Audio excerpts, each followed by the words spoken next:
A filosofia da Maria Antônia tinha filosofia, ciências sociais, história, geografia e letras. E toda a administração da Faculdade de Filosofia, ou seja, a diretoria, a parte administrativa, a biblioteca, o grêmio da Faculdade de Filosofia, que era no subsolo, e onde os alunos de toda a faculdade se reuniam. Havia um hábito, um lugar em São Paulo onde se encontravam intelectuais de várias espécies. Quer dizer, a gente estudava não só os grandes pensadores de fora do país, mas uma coisa que os franceses, os professores franceses trouxeram para nós foi uma pergunta: porque vocês sabem tanta coisa dos outros, do resto do mundo, da Europa, e não sabem sobre o Brasil?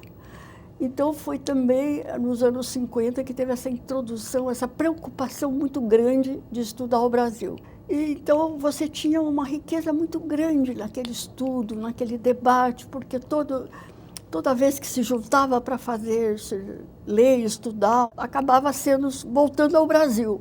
Voltando ao Brasil, a situação da ditadura, quer dizer, havia um ambiente que eu diria que realmente favorecia a um desenvolvimento de um pensamento de esquerda. Imediatamente, alguns professores foram chamados para depor, outros foram presos, e nós começamos a perceber o quanto havia vamos falar a verdade, de espião. Quando você menos esperava, prendia um aluno, 2, 3, e os professores tinham muito assim, uma espécie de ajuda, tentar livrar alguém da prisão ou esconder. E a uma certa altura até eu imaginei que todo aquele grupo que foi se formando e depois de 64 começou de uma certa forma uma luta, à medida que muitos alunos eram presos, professores também, torturados. Isso foi um clima que foi radicalizando realmente. Em 68, culminou com essa batalha de 68, onde a ditadura já estava realmente num combate feroz, digamos assim, contra, que para nós aparecia como contra aquilo que era uma elite intelectual do país. A batalha, na verdade, já era uma parte constante, porque havia o fato de que no Mackenzie, o grupo de direita, de extrema-direita, se juntava no Mackenzie. E o grupo de esquerda, na verdade, se juntava na Faculdade de Filosofia. Então, elas atravessaram uma rua e começava a briga, né? E era uma briga meio constante. Eles invadiam, tanto que a uma certa altura, que foi quando a coisa começou a radicalizar, se fechou a rua. E havia vários esquemas para não deixar a polícia chegar, porque já estavam esperando que isso pudesse acontecer. E outra coisa foi que os alunos ocuparam a faculdade para impedir que ela fosse invadida. Como a Faculdade de Filosofia tinha fechado a rua dos dois lados, eles não podiam entrar por ali. Eles estavam tentando resistir.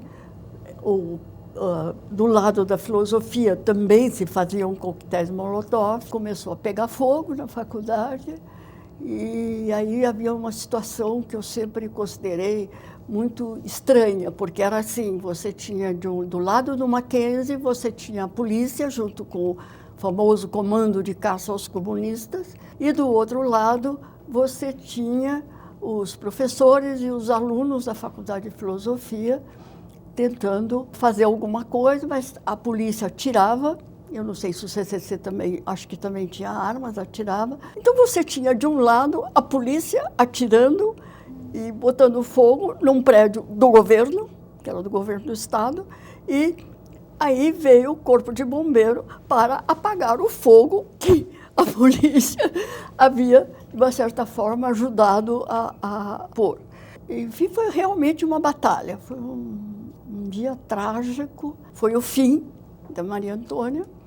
Depois disso, a polícia e o exército ocuparam a Maria Antônia e nós, para entrar, tínhamos que pedir licença para tirar livro, anotação, enfim, todas as coisas que fazíamos, e as aulas foram passadas para o campus da cidade universitária.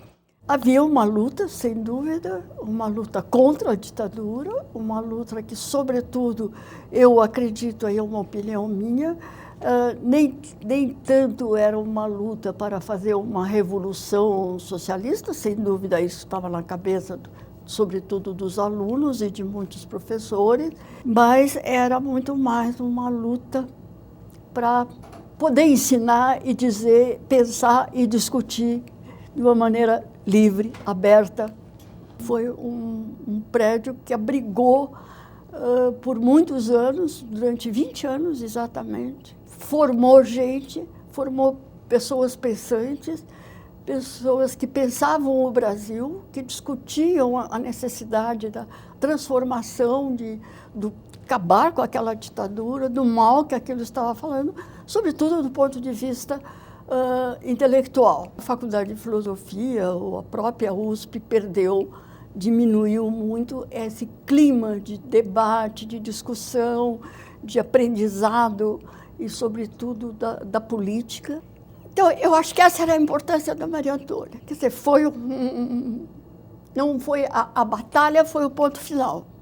Se destruiu aquilo, muito se perdeu nisso.